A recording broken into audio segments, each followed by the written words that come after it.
And we're back in the Monogram kitchen, experimenting with the Monogram Hearth oven. Hopefully you've watched the other videos where we've made pizzas, we've made steaks, we've made sides. Now it's time for chicken. Okay, I'm gonna do something a little different with the chicken. This whole time, I've been recommending that you cook things on a sizzle pan or a sheet pan or aluminum pan. I'm gonna try one of these chicken breasts right on the stone. I don't recommend it, but how are we ever gonna know if it's gonna work or not? Okay, so once again, just some simple seasoning. I want the smallest amount of oil on the one that I'm gonna set on the stone. So I'm gonna do this one directly on the stone. So you can see I have the side that once had the skin, the smooth side. That is the presentation side. So that's gonna go down first in both the sheet pan, the sizzle pan, and on the Hearth oven itself. So that we can get a nice sear on the nicer looking of the two sides. A little salt, pepper, lemon. Yeah, I think I'm gonna do a little bit of lemon on the one that I'm gonna put on my preheated sizzle pan. Why not? Some pepper as well. All right. Struggling here. Okay, there we go. Fantastic. Let's get these in the oven. Follow me. All right, mise en place, I got my long tongs. Again, I got my oven set to 1100 degrees in the dome, 600 degrees on the stone. I'm doing everything at the same temperature so that I have some consistency. So here's my preheated pan. Can't quite get in there. All right, there we go. Get that. When you slap that down, you don't want to have a wrinkle in it because it's going to stick pretty much immediately, and then as it cooks, it'll unstick. Okay.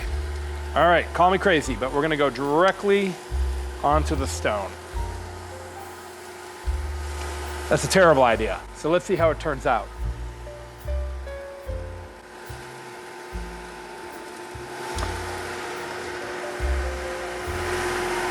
So far, it's not sticking too badly. I'm nervous about that. But I will sacrifice my chicken in my oven for the sake of science and the advancement of mankind.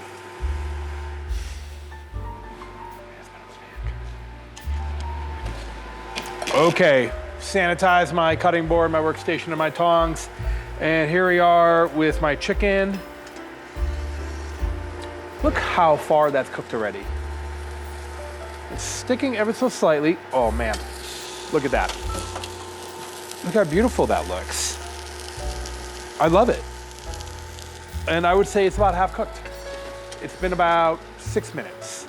Okay, let's check our chicken that's directly on the stone. Ooh, oh, okay. A little less inspiring as far as doneness and color. It's, when I flipped it over, it kind of hit the back side, which is why it's a little bit more cooked. I'm gonna move it over onto a fresh area of the stone. I find that moving things onto the fresh area of stone gives you fresh heat from the stone and will aid with searing. I didn't try this with the steak in the previous video, but I could have, but I decided to do it with the chicken instead because chicken is a little bit more forgiving in that if you overcook it, it's just chicken, you know. Steak is king, let's just face it. Okay, this is gonna be done pretty soon. This is gonna need a little bit more time. I'm reluctant to push it farther back in the oven as well because my tongs aren't really that long and I don't feel like sticking my hand that deep in the oven. That's why I have it near the mouth of the oven. All right, we're gonna check back in about 2 to 3 minutes to see if our chicken's done.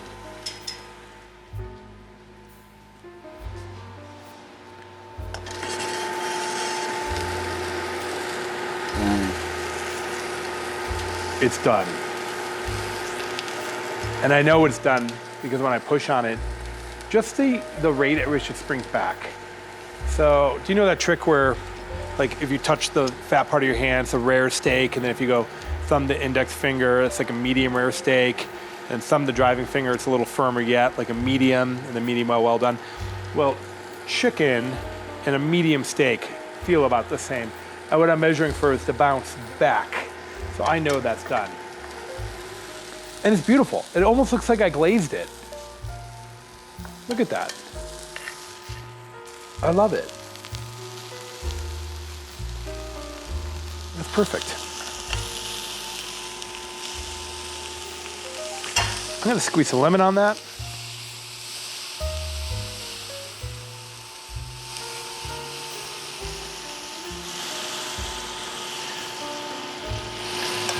Cool the pan off, add some flavor. I'm just gonna let that rest. I'm so happy. I can't wait to taste that. We gotta wait for this other chicken. My prediction is that it's not gonna be that good. I don't think it's gonna be nearly as good as that. Now I made some predictions about the steak as well, and I know you don't have flavor vision. That hasn't been invented yet, so you just have to take my word for it. But I don't know, I've been at this for 30 years, so I feel like I have a moderately refined palate. Let's go check out our chicken. Okay, here we go. Okay, things have improved slightly. I'm gonna get back there a little bit more. Okay, so you can see here, hopefully in the camera, we have some burning. That's just from the salt, the pepper, and some of the chicken juice and stuff. Interestingly enough, we have some juice puddling on the top of the chicken, coming out like directly out of the chicken. That's interesting. Wouldn't have anticipated that. This will just scrape right off with our brush, our cleaning brush. Looks like this. Nice stiff bristles on one side and a kind of an edge on the other. I wouldn't go too hard on this. You know, this gets so hot that any contamination from cooking really does burn off. So those are tools that Monogram provides with the Hearth oven. And of course, it's still cool to the touch. I've been running this oven now for 2 hours straight, and not cool to the touch, cold. I mean, it's cold like metal cold, which is amazing because right there it's about 110 degrees. And it's 1100 degrees inside. So that's kind of a miracle. There's a catalytic converter that reduces the heat down to basically room temperature, hot room temperature, but room temperature. Okay, let's take a look here. So applying that same tip, I would say, using my X-ray vision that I have for chicken, needs just a few more moments. I'm not that afraid of chicken with a touch of pink in it, just because, I don't know, I'd rather have it, I don't want my chicken to be overcooked, but certainly chicken that's undercooked, the texture is so unpleasant that we certainly don't want that. And then, of course, foodborne illness, we want to avoid that as well. Cooking your chicken to 165 degrees internal is always a good idea. Okay. A couple other things that I'd like to experiment with in the future is sous videing, let's say, a steak first, and then searing it on a hot pan. I think that might be kind of a fun way to maybe add flavor. I don't know if that would necessarily achieve the best sear. The best sear, I think, is a hot pan, either a cast iron pan or maybe a really nicely preheated grill. Both of those are going to do the trick. Very, very well, but if you have the oven on anyways and you're making pizzas and roasted vegetables and roasted potatoes anyways, why not take advantage of having the oven on? Okay, here we go. Okay, so things have improved dramatically here with this. Okay, a couple things I wasn't anticipating. I thought this would stick like crazy. To be honest with you, I've tried this before and it stuck like just couldn't get it off the bottom of the stone. I had to scrape it off with the peel. However, the oven was brand new. It was when it was first installed, and it was my first opportunity to cook on that, and I was testing it out, and I gave it a shot. I think now that the stone is seasoned a little bit, because I've been making pizzas and other things in there, some of the fats have kind of gotten on the bottom of it, and it's helped create a stone that's got some seasoning. So I was expecting this to stick really badly, and it didn't. You can see that the color eventually got there. We do have some of this darker color here. That's where it probably hit some previously burned, maybe cornstarch or cornmeal or flour from pizzas. On the non-presentation side, it looks fine. Non-presentation side on this side also looks fine. This has got a squeeze of lemon juice. Oh, let's taste them. Let's see what we got here. This is going very well though, and pretty quick. I mean, I'm taking my time here, but with a preheated pan, this chicken took 6 minutes. This took maybe twice the amount of time.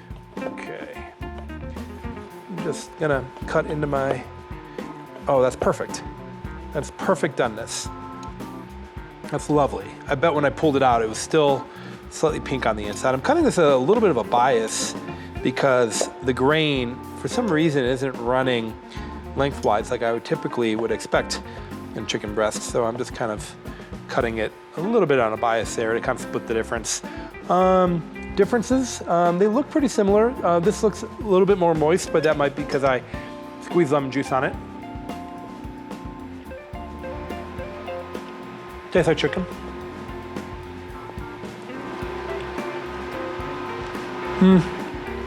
This one's got more of a crust on the outside.